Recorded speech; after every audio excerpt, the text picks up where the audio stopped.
آخری علمی point number ہے 40 نمبر، وہ ہے میرے بھائیوں ہمارے محبوب امام کائنات سید الاولین والآخرین شفیع المذنبین رحمۃ للعالمین سیدنا و مولانا امام اعظم محمد رسول اللہ صلی اللہ علیہ وآلہ وسلم کا آلۂ دعوت یہ قرآن ہے، انسٹرومنٹ آف دعوت۔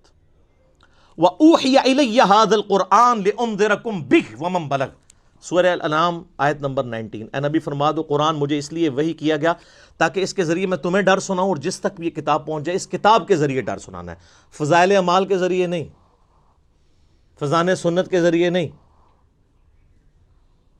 بلکہ اس کتاب کے ذریعے۔ اعلی دعوت قرآن، نبی علیہ السلام کا واحد معجزہ جس پہ دعوی نبوت ہے وہ قرآن، اس پہ میں گھنٹوں پچھلی کلاسوں میں بول چکا ہوں۔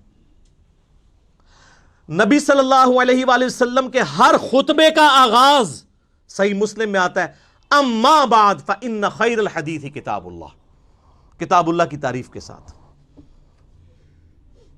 نبی علیہ السلام نے حجۃ الوداع کے موقع پر یہ جو حدیث تھی صحیح مسلم کی 2005 نمبر، فإن خیر الحدیث کتاب اللہ، حجۃ الوداع کی حدیث صحیح مسلم میں 2950 ہے۔ جابر بن عبداللہ کہتے ہیں، اور اس کو روایت کیا امام باقر نے، امام باقر محمد باقر بن علی بن حسین بن علی، امام حسین علیہ السلام کے پوتے نے، حضرت جعفر صادق کے جو والد تھے، جابر بن عبداللہ سے، صحیح مسلم 2950، بڑی لمبی حدیث ہے، نبی علیہ السلام کے حج کے چیپٹر کی، مشکات میں بھی آپ کو حج والے چیپٹر میں پہلی حدیث ملے گی۔ وہ کہتے ہیں کہ نبی علیہ السلام نے ہمیں حجۃ الوداع کے موقع پر فرمایا تھا میں تم میں وہ چیز چھوڑ کے جا رہا ہوں کہ میرے بعد اگر اسے مضبوطی سے پکڑ لو گے کبھی گمراہ نہیں ہوگے، اور وہ اللہ کی کتاب ہے۔ مسلم شریف میں سنت کا ذکر نہیں ہے، صرف کتاب اللہ کا ہے، اور سنت اس کے اندر ہی داخل ہے۔ ایک حسن درجے کی روایت المستدرک للحاکم میں دو چیزیں چھوڑ کے جا رہا ہوں، کتاب اللہ اور سنت، المستدرک للحاکم میں کتاب العلم چیپٹر میں 318 نمبر۔ لیکن مسلم شریف میں جو حجۃ الوداع کا خطبہ ہے اس میں صرف قرآن کا ذکر ہے، ابو داؤد میں بھی صرف قرآن کا ذکر ہے، سنت اسی کے اندر شامل ہے۔ من یطع الرسول فقد اطاع اللہ۔ تو نبی علیہ السلام نے حجۃ الوداع پہ قرآن، پھر اس کے بعد غدیر خم کا جو خطبہ ہے سب سے سٹرانگ خطبہ قرآن کی شان میں، وہ حجۃ الوداع کے بعد بھی مکے سے مدینے آتے ہوئے خم نامی گاؤں میں آپ علیہ السلام نے خطبہ دیا، جو مسلم میں 4 حدیثیں ہیں، 6225 سے 6228۔ اے لوگو آگاہ ہو جاؤ میں بھی ایک انسان ہوں، قریب ہے کہ اللہ کا قاصد یعنی موت کا فرشتہ میرے پاس آئے اور میں اس کی دعوت قبول کر لوں۔ میں اپنے بعد تم میں 2 بھاری چیزیں چھوڑ کے جا رہا ہوں، ان میں سے پہلی چیز اللہ کی کتاب ہے، تم اس کتاب کو پکڑو، اپنا تعلق اس کتاب کے ساتھ مضبوط کرو۔ اللہ کی کتاب اللہ کی رسی ہے، جو اسے پکڑے گا ہدایت پہ ہوگا، جو چھوڑ دے گا گمراہ ہو جائے گا۔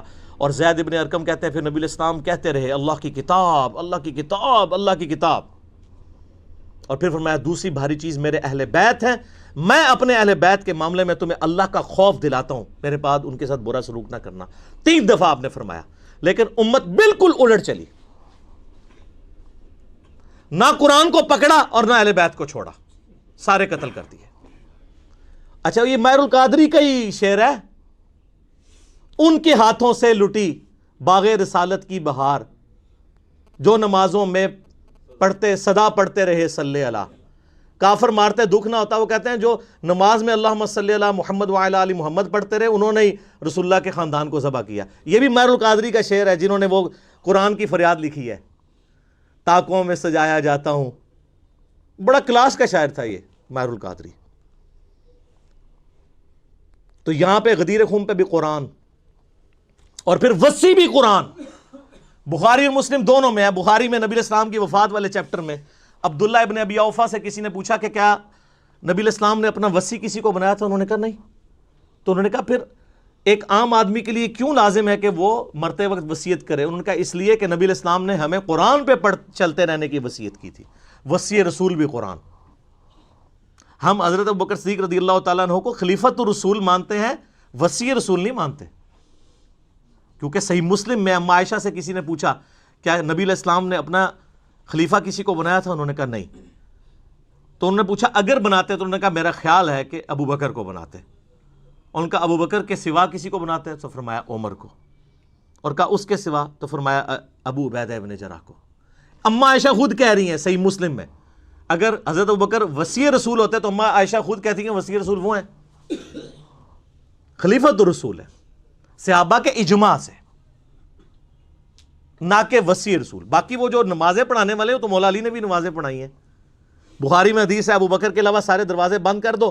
ترمذی میں حدیث ہے کہ علی کے سوا سارے دروازے بند کر دو.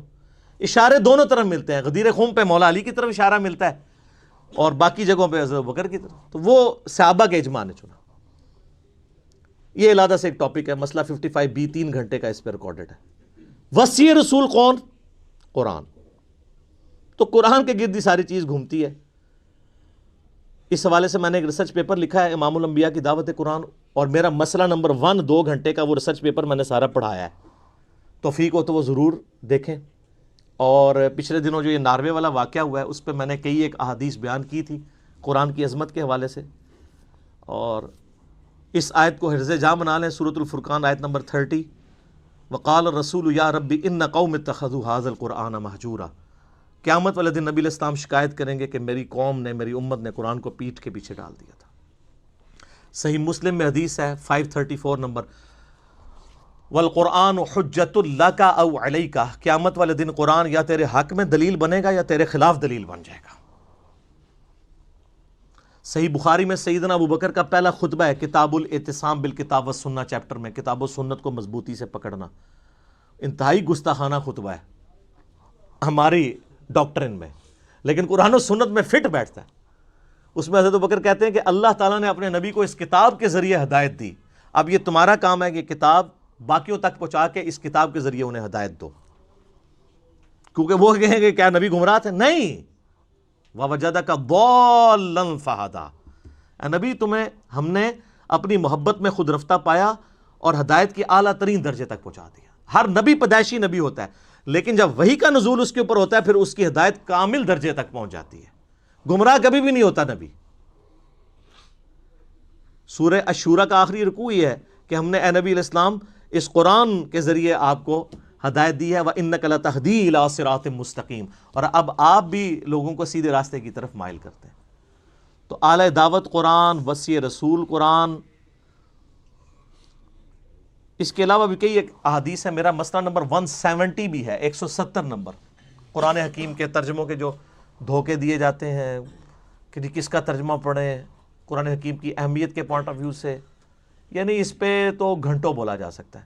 لیکن میں نے کوشش کی ہے کہ اپنی 6 کلاسوں میں قرآن حکیم کا تعارف آپ دیکھ لیں. آلموسٹ یہ 6 گھنٹے کی گفتگو تو بن گئی نا. ابھی بھی اس پہ گھنٹوں گفتگو ہو سکتی تھی لیکن میں نے اس کو سکپ کیا.